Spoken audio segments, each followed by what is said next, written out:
Open-ended and closed control questions are the two main categories of questions. We can use open-ended and closed control questions in a more precise manner, therefore we have some additional question types to review as well. In this section, we will review paraphrasing, clarifying, and piggyback questions. What is the definition of a paraphrasing question? Under what circumstances do we use paraphrasing questions? A paraphrasing question is a question which is based on a previous statement. When paraphrasing, we restate the statement in a manner which seeks confirmation of our understanding. We use paraphrasing questions to confirm our understanding of what we've been told, to slow down the conversation and buy some time to think, to show empathy or place emphasis on something stated because you sense that it is important to the prospect. Example paraphrasing question. Prospect states, "We really like the fact that our current supplier is located close to our facility." Example reply. "So what you're saying is that the convenience of having a supplier in such close proximity to your location is beneficial?"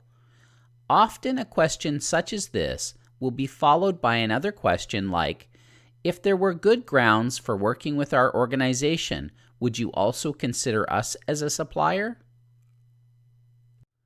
Here are some examples of how to start a paraphrasing question.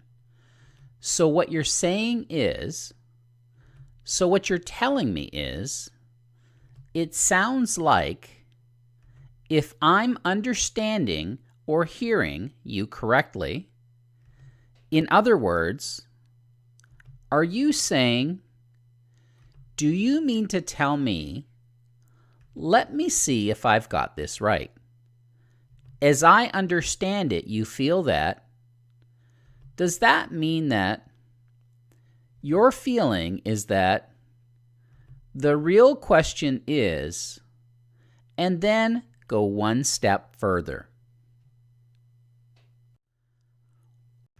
What is the definition of a clarifying question? When or under what circumstances do we use them? The definition of a clarifying question is a question which is based on a previous statement. When clarifying, we ask a question which seeks clarification of our understanding. We use clarifying questions to clarify detail or the meaning of a statement that the prospect has just made. When we are uncertain or know that it is critical that we be certain because there is no margin for error. When you feel the communication or instructions leave too much room for interpretation.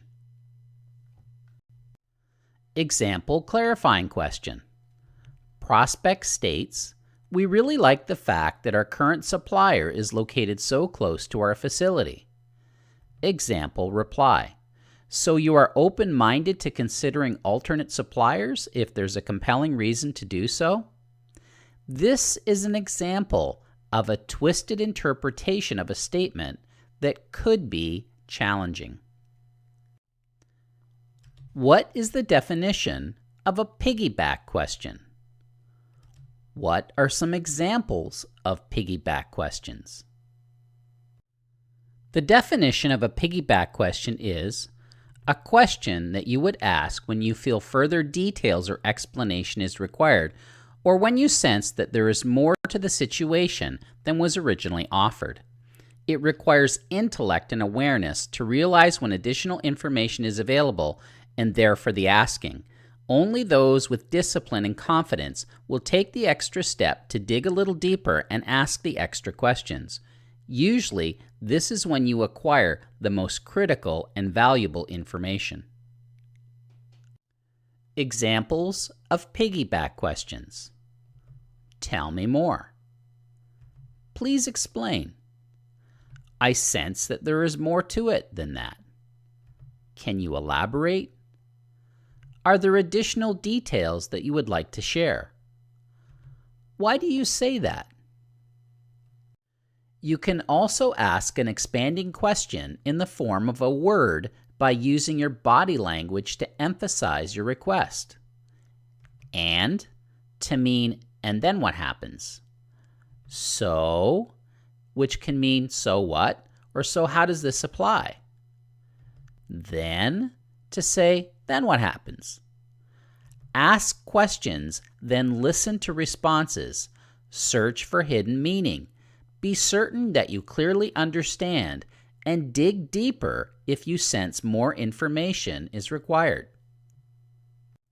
What you say, how you say it.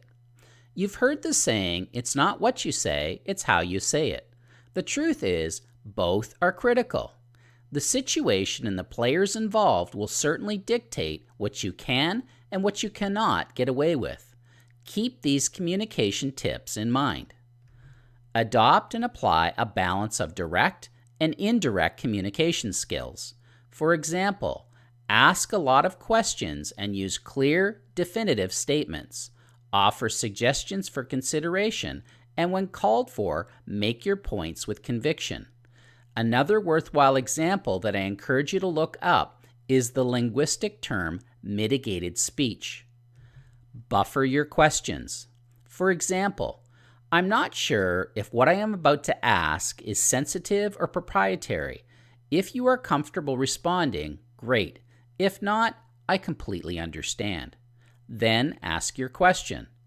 Asking the question point blank may get you the answer you are looking for. However, it might also cause the prospect to withdraw if they find your method overly blunt and insensitive. Buffering questions in this manner projects tactfulness. Adding or altering 2 or 3 words in a question can soften the way it is perceived, which can completely change the way it is responded to. For instance, what is the problem with the current system? Versus, from your perspective, what would you say are the shortcomings of the current system? Or, how much are you spending now? Versus, if you don't mind my asking, what are your approximate expenses now? How you say it. For example, word selection, tone of voice, and placement of verbal emphasis. Being conscious of your use of words such as if versus when, or might versus will, and being soft yet firm versus hard and demanding will dramatically improve your results. The word you seems like the best word to explain the significance of emphasis. If I say, what matters most to you, in the right way, it sounds like I care and I really want to know what matters most so that I can deliver it. If, however, I say, what matters most to you, inappropriately, the perceived meaning is totally different. What are some typical acknowledging statements? Why are they an important element of interviewing skills? Some typical acknowledging statements are, thanks for sharing that. I hear what you're saying. I appreciate your honesty. I can relate to that. That's great. Really? I'm glad that you're comfortable sharing this information with me. They are an important element of interviewing skills for the following reasons. Shows interest and proves that you are listening. Reinforces your listening skills. Makes the customer feel heard, understood, and validated. Part of conversation and quality communications. What are some typical bridging statements? Why are they an important element of interviewing skills?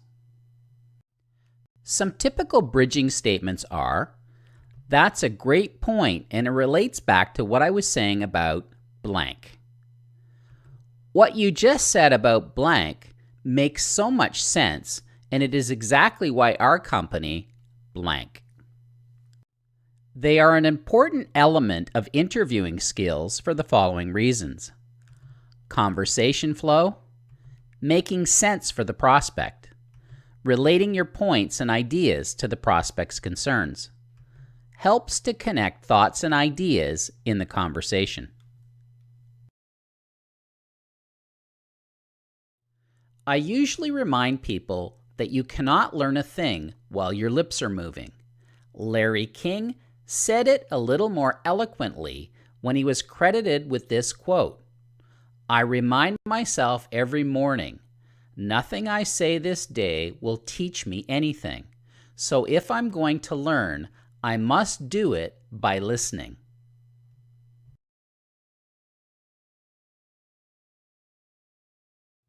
Learning Spotlight number 2. It's time to review what we've covered so far. Each question in the quiz has a 90-second time limit, and the quiz has a 15-minute time limit. You cannot pause the quiz once you begin.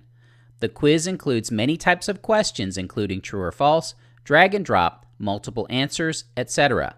Read the questions carefully and make sure you understand what is being asked before submitting your response. Many of the questions or variations of them will be included in the final exam.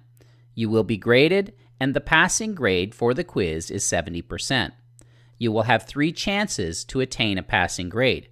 If you fail to attain a passing grade after 3 attempts, you will be locked out of the course. You will have an opportunity to review the quiz responses upon successful completion.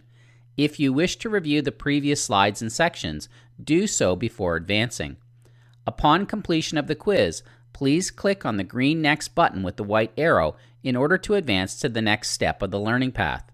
This concludes step number 4 of the learning path. Please click on the green Next button with the white arrow in order to advance when you are ready to proceed.